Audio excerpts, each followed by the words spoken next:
നമസ്കാരം.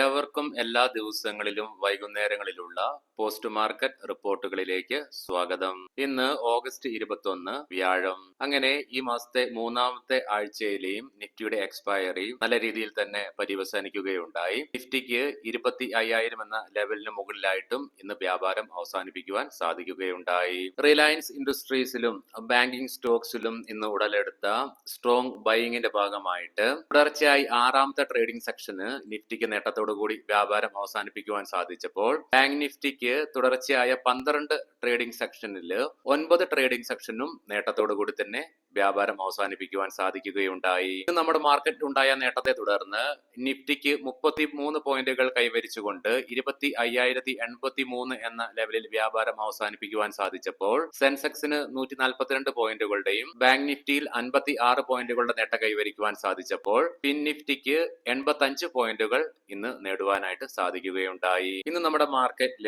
ലീഡിംഗ് ആയ എല്ലാ ഇൻഡസ്ട്രീസിലും ഗ്യാപ് അപ്പോടുകൂടിയിട്ടുള്ള ഓപ്പണിംഗ് ആണ് ദൃശ്യമായതെങ്കിലും ഇന്ന് രാവിലെ 9:40 കൂടി നിഫ്റ്റി അതിന്റെ ഡേ ലോ ആയ 25,054 എന്ന ലെവലിൽ ടച്ച് ചെയ്തുകൊണ്ട് സപ്പോർട്ട് എടുക്കുന്ന കാഴ്ചയും ദൃശ്യമായി. ഉച്ചതിരിഞ്ഞ് 2:15 കൂടി നിഫ്റ്റി ഇന്ന് അതിന്റെ ഡേ ഹൈ ആയ 25,153 എന്ന ലെവലിൽ റെസിസ്റ്റൻസും ഫേസ് ചെയ്തു. അവിടെ നിന്നും നിഫ്റ്റി ചെറിയ രീതിയിൽ ഫോൾ ആവുന്ന കാഴ്ചയാണ് ക്ലോസിംഗോടുകൂടി കാണുവാൻ സാധിച്ചത്. നമ്മുടെ മാർക്കറ്റിനെ നേട്ടത്തിലേക്ക് നയിച്ചത് പ്രധാനമായും 5 ഘടകങ്ങളാണ്.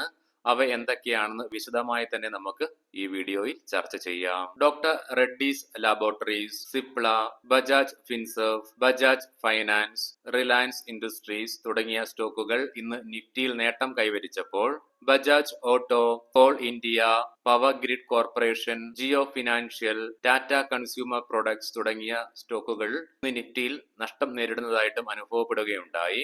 സെക്ടർ വൈസ് നോക്കുമ്പോൾ ഫാർമ, റിയാലിറ്റി തുടങ്ങിയ മേഖലകളിൽ 0.5% നേട്ടം കൈവരിക്കുവാൻ സാധിച്ചപ്പോൾ ഓട്ടോ, FMCG തുടങ്ങിയ മേഖലകൾ 0.5% ഇടിവും ഇന്ന് നേരിടേണ്ടതായിട്ട് വന്നു.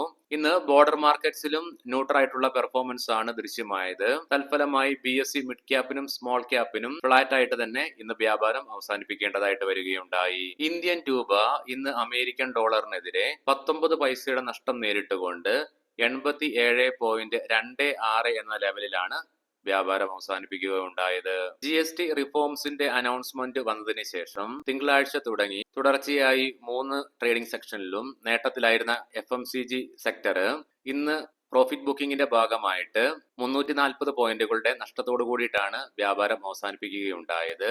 അതേസമയം ഇന്ന് ഇന്ത്യൻ റിയാലിറ്റി സ്റ്റോക്സിൽ 3% റാലി ദൃശ്യമായി. മാത്രമല്ല തുടർച്ചയായി 4ാമത്തെ ട്രേഡിംഗ് സെക്ഷനും നിഫ്റ്റി റിയാലിറ്റിക്ക് നേട്ടത്തോടു കൂടി തന്നെ വ്യാപാരം അവസാനിപ്പിക്കുവാൻ ഇന്ന് സാധിക്കുകയുണ്ടായി. അവസാന 8 ട്രേഡിംഗ് സെക്ഷന് കൊണ്ട് നിഫ്റ്റി റിയാലിറ്റിയിൽ 6% ഉയർച്ചയാണ് രേഖപ്പെടുത്തുകയുണ്ടായത്. തുടർച്ചയായി ഇന്ത്യൻ റിയാലിറ്റി മേഖലയിൽ നേട്ടം കൈവരിക്കാൻ കാരണം പ്രധാനമായും 3 കാരണങ്ങളാണ്. ഒന്നാമതായി റേറ്റ് കട്ട് എക്സ്പെക്ടേഷൻ തന്നെയാണ്. റിസർവ് ബാങ്കിന്റെ ഭാഗത്തു നിന്നും വരാൻ പോകുന്ന മോണിറ്ററി പോളിസിയിലുള്ള റേറ്റ് കട്ടിന്റെ എക്സ്പെക്ടേഷൻ തന്നെയാണ് റിയാലിറ്റി സ്റ്റോക്കുകളെ നേട്ടത്തിലേക്ക് നയിച്ച പ്രധാനപ്പെട്ട ആദ്യത്തെ കാരണം. രണ്ടാമതായി GST റിഫോംസ് ആണെങ്കിൽ മൂന്നാമതായി വാല്യൂ ബൈയിങ് തന്നെയാണ് റിയാലിറ്റി മേഖലയെ തുടർച്ചയായി നേട്ടത്തിലേക്ക് നയിക്കുന്നത്.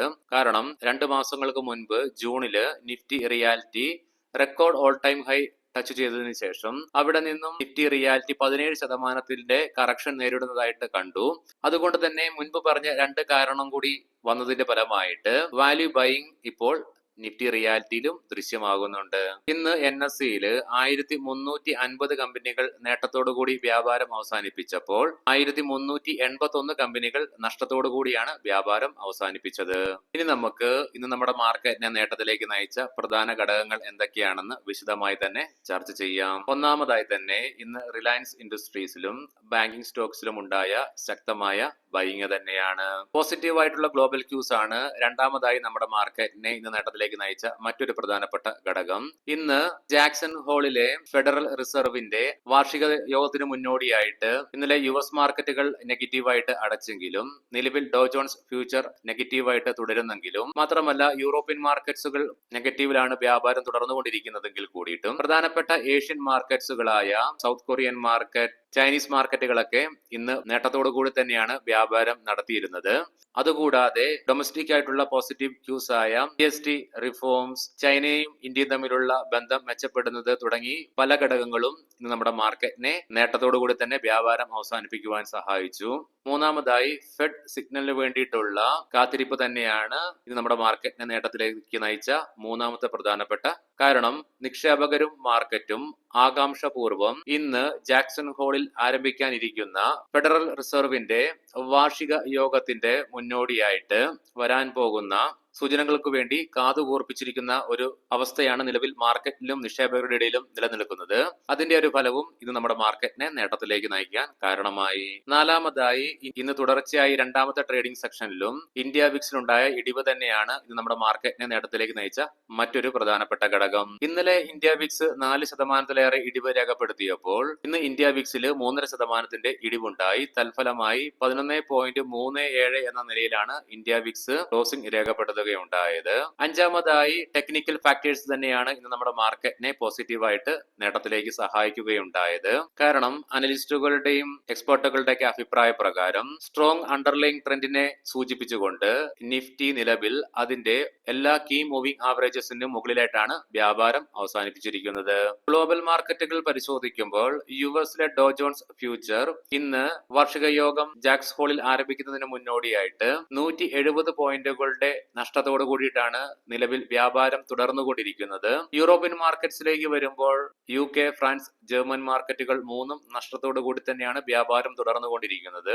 ഏഷ്യൻ മാർക്കറ്റ്സിലേക്ക് വരുമ്പോൾ മിക്സ്ഡ് സെന്റിമെന്റ്സ് ആണ് അനുഭവപ്പെടുന്നത്. കൊമോഡിറ്റിയിലേക്ക് വരുമ്പോൾ ക്രൂഡ് ഓയിലിലും ബ്രെന്റ് ക്രൂഡിലും 1% ഉയർച്ച അനുഭവപ്പെടുമ്പോൾ ഗോൾഡിൽ നേരിയ ഇടിവാണ് നിലവിൽ ദൃശ്യമാകുന്നത്. ഇനി നമുക്ക് ഇന്നത്തെ പ്രധാനപ്പെട്ട സ്റ്റോക്കിംഗ് ന്യൂസുകൾ പരിശോധിക്കാം. മുൻകൂട്ടി ഓർമ്മിപ്പിച്ചു കൊള്ളട്ടെ, ഇതൊരു ബൈ ഓർ സെൽ റെക്കമെൻഡേഷൻ അല്ല. ജുപ്പിറ്റർ വാഗൻസ് വന്ദേ ഭാരതിനായുള്ള ടയർ സെറ്റുകളുടെ ഓർഡർ 215 കോടി രൂപ മൂല്യം വരുന്നത് ലഭിച്ചതിന്റെ ഫലമായി ഇന്ന് സ്റ്റോക്കിൽ 13% റാലി ദൃശ്യമായി. ഓല ഇലക്ട്രിക് തുടർച്ചയായ 2 ട്രേഡിംഗ് സെക്ഷൻ കൊണ്ട് 30% റാലിക്ക് ശേഷം ഇന്ന് സ്റ്റോക്കിൽ 8% ഇൻട്രാഡേ ബേസിസിൽ ഇടിവ് ദൃശ്യമായി. ഇതിന് പ്രധാനപ്പെട്ട കാരണം വാഹൻ പോർട്ടിൽ വന്ന ഡേറ്റകൾ പ്രകാരം ഓല ഇലക്ട്രിക്കിന്റെ 9681 രജിസ്ട്രേഷൻ വന്നപ്പോൾ അതിനെ മറികടന്നുകൊണ്ട് ഏതർ എനർജിയുടെ ഭാഗത്തു നിന്നും 10283 രജിസ്ട്രേഷൻ വരികയുണ്ടായി. Godrej properties Telangana housing board സംഘടിപ്പിച്ച ഈ ഓപ്ഷൻ വഴി കമ്പനി 7.8 ഏക്കർ റെസിഡൻഷ്യൽ ലാൻഡ് ഹൈദരാബാദിലെ കുക്കറ്റ്പള്ളി ഏരിയയിൽ അക്വയർ ചെയ്തു എന്നുള്ള വാർത്തകൾ. Shaily engineering plastic US based capital group 1.6% stake 148 crore രൂപ മുടക്കി വാങ്ങി എന്നുള്ള വാർത്തകൾ.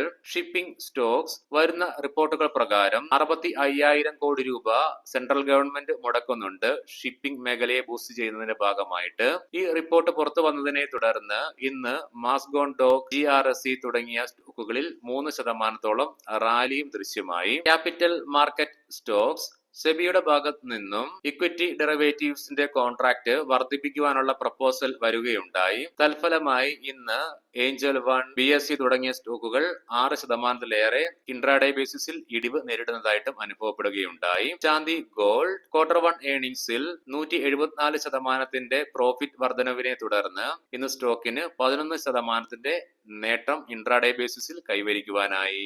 ഏവർക്കും ശുഭരാത്രി നേരുന്നു. നാളെ രാവിലെ പ്രീ മാർക്കറ്റ് റിപ്പോർട്ടുമായിട്ട് കണ്ടുമുട്ടാം. നന്ദി, നമസ്കാരം.